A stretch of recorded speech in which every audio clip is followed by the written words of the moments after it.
Hey everyone, my name is Julia, and today we're going to be decoding or breaking down Kung Fu Panda 3 and X-Men Dark Phoenix. I connected those two films because they have the same concept, which is other people taking your energy.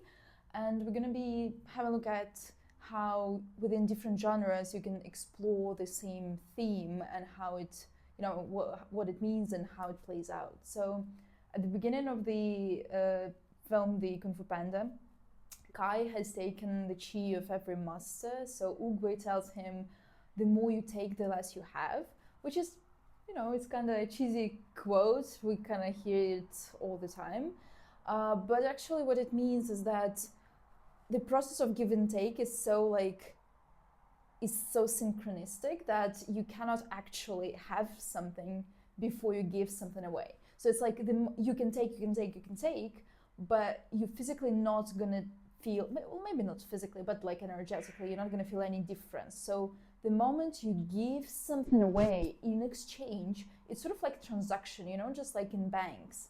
You have to fill in certain like lines of numbers in order for transaction to go through.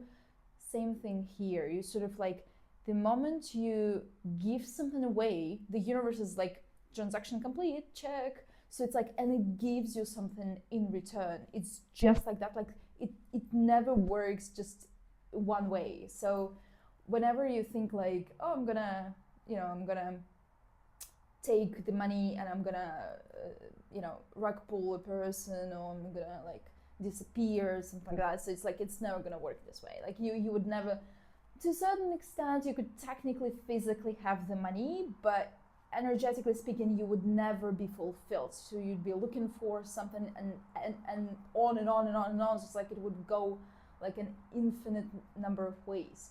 So yeah, it's a cheesy quote, right? But they still kind of begin with this piece of wisdom that would later on kind of open up and give us more explanation about how Kai kind of tries to take away Poe's power and fails to do that.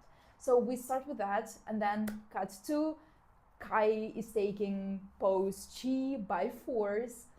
But what actually it means is like, so Poe takes Kai into another realm, and a person, like, what I believe scriptwriters have put in that kind of idea of someone taking your power from you is that a person who doesn't know how to control his energy, his body, his spirit, can be easily manipulated by other people.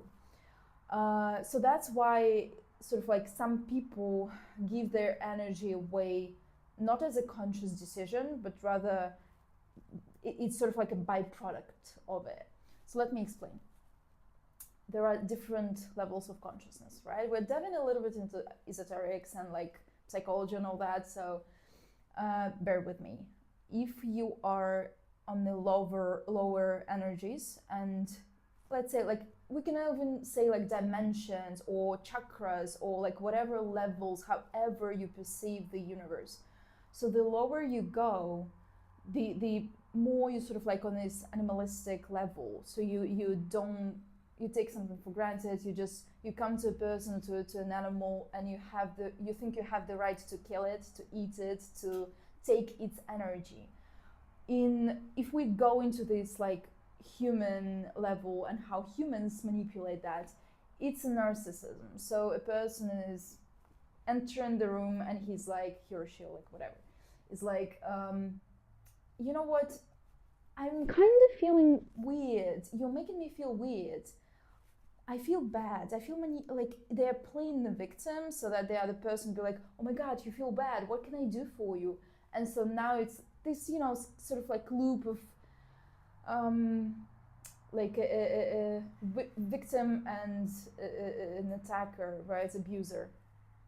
So this kind of balance of an abuser and a victim is what this manipulation means. To abusers or narcissists, they take your energy by manipulating you. They cannot literally take your energy just like a physical object, because it's impossible, right? Sometimes, for example, if people are stealing from you, like taking an actual like cup of water, that's a physical stealing something, taking something for themselves. If we're going deeper into the physical subconscious realm, you cannot do that. Like, you have to make the person give it to you. So that's why it's like, it's such an interesting play. So now narcissists, now you cannot just take the physical objects. I want your love. So, and if you don't feel love towards me, I'm gonna manipulate you. I'm gonna use all sorts of tricks in order to get what I want, in order to get your energy. So that's narcissism, that's victimhood, and like whatever. If we're talking about Poe and how how scriptwriters intertwined these concepts within the plot and within what the story is telling us, is Poe is sort of like this innocent, beautiful, pure energy. So he's, technically speaking, he's still on the same level as Narcissus, because if you are higher than Narcissus, then you are not able to be, you cannot be manipulated. But give me a sec. So let's imagine, right? He's on the same level. He's just a good person who's connecting with the universe, who's living and letting everybody else live. He knows like how energy flows. He uses it for the good, blah blah blah. So he's like this vessel of energy. Here comes Kai, who's like, I can see you have energy. I want to take that. So he learns a way to manipulate an energy and take it away from other masters. So he takes something from an innocent soul and uses it for his own good. So these people are on the same level. But what happens at the end of the film is when Poe is about to be transformed into the green, like whatever, like he's about to lose all his energy, all his power to these narcissist / abuser / whatever Kai is. His friends and family give him energy, and that's the representation, that's the symbol of trying to help someone who is really at the bad place in life. So, you know, just like everybody around us, just like you're depressed, so you need help. It's like you are not able to raise to a certain level by yourself. If you would be able to do that, you would have done it. You don't know the way, maybe you don't have the resources to do that, maybe you don't have like whatever. So other people come in and help you. That's why we have therapists. That's why we have like all sorts of like retreats and even ayahuasca as well. It's like whatever means necessary. So once he gets help, he raises up to higher level, higher dimension, higher chakra, whatever system you believe in, right? And he becomes a chi master. That's the moment when Kai asks him, "Who are you?" Because to Kai, he's like, "Oh my god, like I have probably hit the wrong target," because it's like that's not his normal target. What I mean by that as well is that narcissists, when they scan the room and there are, for example, 5 people, all have their own energies, all live happily and all kind of, you know, work and basically have something to be taken. Narcissists are like, how do they pick from whom to take the power? They actually know subconsciously from whom they're gonna be able to get the power, get the energy, get the source, or from whom not. So it's all about levels. Remember, I've talked before about like lower dense energies, and then we get higher and higher. So technically narcissists are the 2nd dimension, and the 3rd dimension is like matrix people. The 4th dimension is like teachers and mentors and blah blah blah. The 5th dimension is like mentors for mentors. But anyway, it's a long story. Let's stick to the script, right? To what we have. So Kai, when he cannot, like, he tries to get his energy, he tries to get Poe's whatever he has, he kind of fails. At first he's successful because Poe is on the same level as Kai, but when Poe gets the support and the love of his friends and family, he raises up energetically, and now Kai's like, I cannot touch you, you're above me, you're on a higher dimension. So Poe gives then his chi, his energy to Kai. He says, you want my chi so bad, then take it. And it's such a beautiful moment. I love it so much because it tells a lot about like how well scriptwriters first of all knew the rules of give and take, the rules of energy, the rules of how this universe works, but also how like okay, so he raised up, right, in terms of like the energy. He's now on a higher vibration. So and he's like, you want my energy? Go take it. And he gives his energy, freely gives his energy away. And after that, Kai says, yes, the power is mine. Then Beat, wait, no, it's too much. So at this moment, Kai is like, I cannot, yes, I love it. That's what I wanted. And then the moment later, he's like, I cannot take it. It's way too much power for me. Why? Because Poe has raised up onto another level, onto another dimension, so his energy frequency is different. Remember, it's like the frequency could be low, could be dense, could be higher frequency, like whatever it is. And if you are on a higher level of energy and you are not bound by this negativity, by pessimism, by victimhood, by like whatever it is on the lower levels of the existence it is. So he raised up and he gave his energy away freely, because there is nothing. When you're on the higher levels of energy, you have nothing to hide, you have nothing to protect, because you know everybody is you. It's like we're all one, and everything you give, you get back, right? So give and take, just what we were talking about at the beginning. So what actually happens if you're on the higher levels of energy and you give your energy to the lower entity, the lower entity doesn't want it, because it's gonna burst with energy, it's gonna die literally, because that's why there are certain like protection layers. That's why when we like back then, all this sacred knowledge and wisdom wasn't given to people just like that, like randomly, like we have pretty much today. It's like nothing is sacred anymore. But back then, people were given the energy, given this, not energy, but like specific information and knowledge only if they knew the person could rise up to this level and match the knowledge and match the energetic level. So that's actually what happens to Kai at the very end of the film. He bursts with energy, he dies, he disappears, and that's the end. They kind of, at the very end of the film, they teach the whole village to share their energy and to raise the vibration of the whole village, which is so beautiful. It's like, it's unbelievable how well the scriptwriters used esoteric knowledge to show it in the script, in the plot, how it all evolves and works together. So yeah, it's sort of like when you're vibrating high enough, you no longer hold this energy. So the lesson is not to hold on to this power, and it's like, I'm not gonna give my energy to anyone, I'm just gonna hold on to it and like pray and protect myself, and like all these entities are trying to attack me, and I want to be like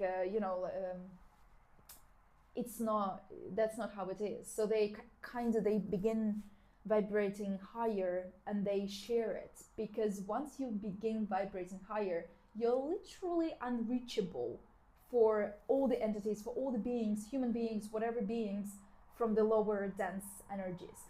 And when you reach that point, narcissists would enter the room and would be like, I'm not gonna go to this person.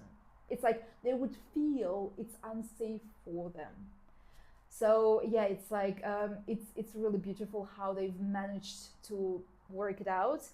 But in the film X-Men Dark Phoenix, they literally show the same process, the same change, the same concept, but a little bit differently. So at first, Jean wants to give her power to Vuk, like whatever this girl was called, and almost dies.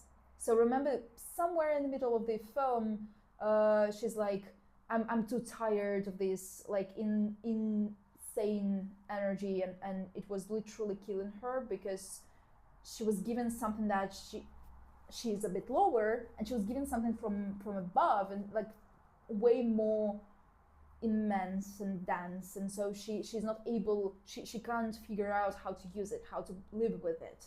So she's like, free me, take this energy, take my power away from me, which is actually sad, because it's like you're given the light, you're given life energy, and you're just like giving it away, which is literally what victimhood with narcissism is doing. People are just like, take everything from me, it's like you're greater than I am, just like use me, and please just be happy. It's like it's so wrong on so many levels.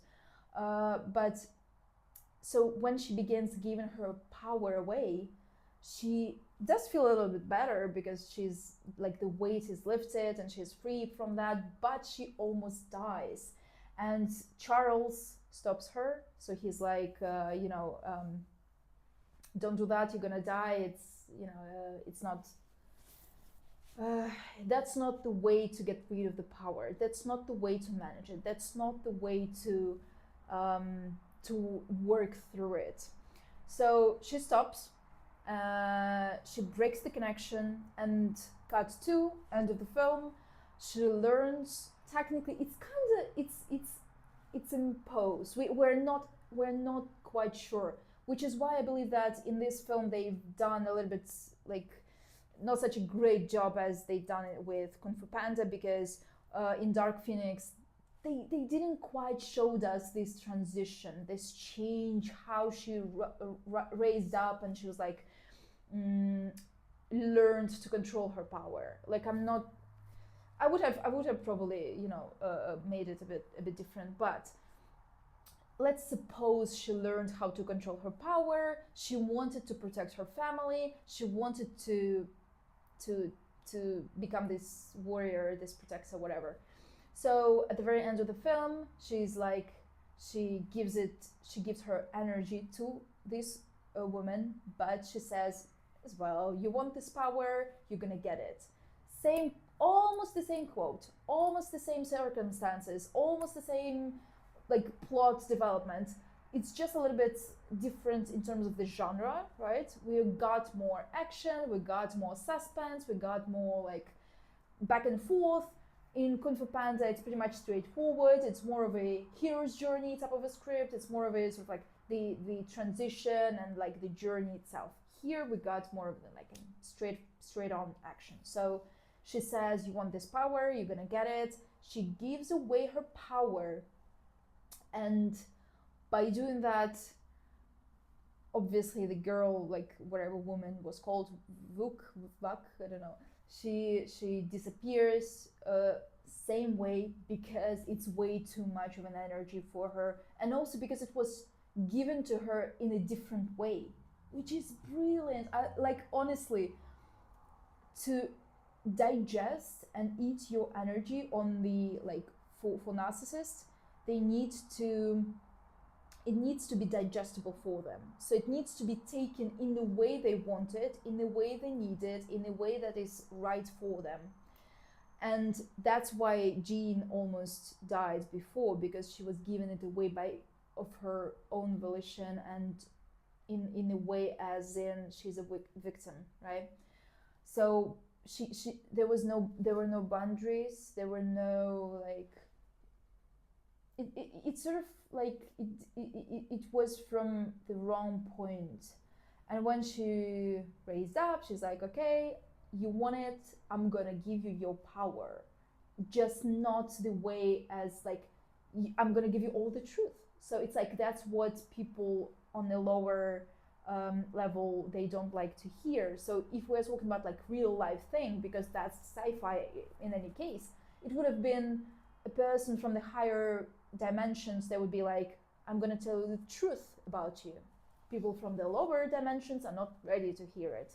It could have been, I'm not gonna give you the money, but I'm gonna give you the way to achieve something.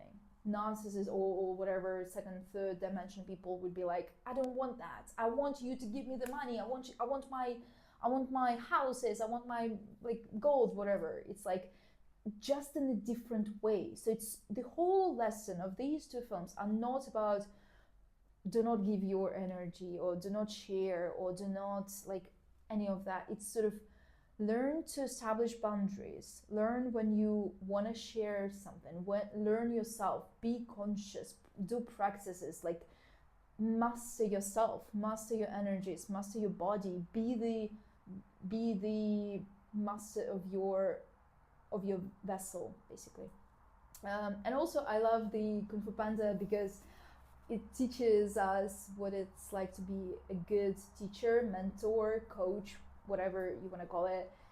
Because remember this scene when Po says, "I'm not trying to turn you into you. I'm not trying to turn you into me. I'm trying to turn you into you." And it's like it's so beautiful because as a like mentor myself, I'm teaching script writing. I'm a professional script analyst, and I love this approach. You're never trying to shape the writer into what you think it should be, or what you think the writer should have done, or how the story should go. You're just trying to bring the best in them and make them the best version of themselves, basically. So yeah, it's kind of beautiful, right? And so if you're think about becoming a mentor, or like, I don't know, ayahuasca guide or whatever, it's like watch this film. It's gonna bring you lots of comfort and inspiration and lots to think about. So yeah, that's pretty much it. It's really, by the way, rare for two films to connect on the concept. I'm gonna try and find those kind of parallels in different films, but it's complicated. It's rare that you find like the exact same message being transitioned and delivered through different genres. But it's still, I mean, it happens. That's the example for you. Yeah, but let me know what you think, and I'm gonna see you in 1 week.